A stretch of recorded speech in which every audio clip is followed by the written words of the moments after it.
رد قادیانیت پہ کورس کروانا یہ بھی ایک بہت بڑا ذریعہ ہے ختم نبوت کا کام کرنے کے لیے، تحفظ ختم نبوت کا کام کرنے کے لیے۔ ابھی ہم نے پہلے 40 روزہ رکھا، اس میں ڈیٹیل تھی ذرا علماء کے لیے، پھر ہم نے 1 روزہ رکھا مختلف جگہوں پر، ابھی یہ ہمارا یہ رمضان شریف میں جو ہے یہ 3 روزہ ہے۔ اسی طرح ہمارے ساتھی حاضر ہوں گے بیان کرنے کے لیے، کورس کروانے کے لیے، کوئی اسکول کا ساتھی اگر کروانا چاہیں، کسی جگہ پہ کچھ لوگ جمع ہو جائیں، آپ میں سے کوئی اگر رکھنا چاہے، آپ بیان کرنا چاہے کریں، یا آپ کروانا چاہیں کسی جگہ پر، تو آپ میں سے کوئی بندہ جو ہے وہ کروائے، تب بھی کوئی مرض نہیں ہے۔ یا کوئی ساتھی یہ جو سن رہے ہیں سوشل میڈیا پہ یا واٹس ایپ کے ذریعے جو ہمارے شرکاء ہیں، وہ کسی جگہ پہ کروانا چاہتے ہیں، اپنے خاندان کو جمع کر کے، برادری کو جمع کر کے، یا اسٹوڈنٹس کو جمع کر کے، یا کوئی اسکول کے اپنا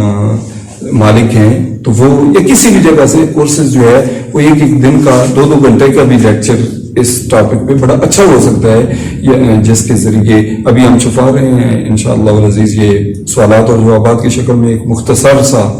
پمفلٹ، تو وہ بھی ہم تقسیم کریں گے۔ اگر کورسز اس طرح کے ہوں گے جہاں پر بھی ہمیں موقع ملے گا، ہمارے ساتھی جائیں گے، وہ بھی انشاءاللہ، یہ بھی بارکیف ایک بہت بڑا اچھا ذریعہ ہے۔ نو مسلم یعنی کوئی قادیانی اگر اسلام کو قبول کرتا ہے تو اس کی پوری تشہیر ہونی چاہیے،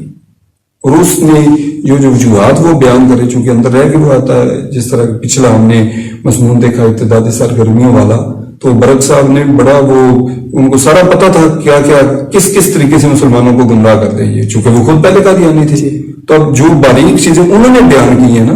وہ ہم شاید ویسے نہ سمجھ پاتے مسلمان، کیونکہ وہ بیچ میں رہ کے انہوں نے پتہ چلا ہے کہ کیا کیا طریقے ہم استعمال کرتے ہیں۔ تو اس طرح جو نو مسلم ہو نا قادیانی، اس کی تشہیر بھی خوب کی جائے، جب وہ مشہور ہوگا کہ اس نے اسلام کو قبول کیا ہے تو یہ بات بھی دوسروں کے لیے ترغیب کا باعث بنے گی، تو اس لیے یہ تشہیر بھی ہونی چاہیے، اس کے اعزاز میں باقاعدہ پارٹی یا اس طرح کا، پھر ایڈیٹر کی ڈاک میں خط وغیرہ بھیجنا، یہ سارے ہونے چاہیے۔ جہاں پر بھی یہ ہوتا ہے نا کہ مختلف رسائلوں میں ہوتا ہے کہ جی آپ ہمیں اپنی تحریر بھیجیں، ہم آپ کو شائع کریں گے، اور اخبارات میں باقاعدہ وہ شائع کرتے بھی ہیں۔ ایڈیٹر کی ڈاک جو ایک باقاعدہ ایک ہوتا ہے جس میں تحریریں چھپتی ہیں،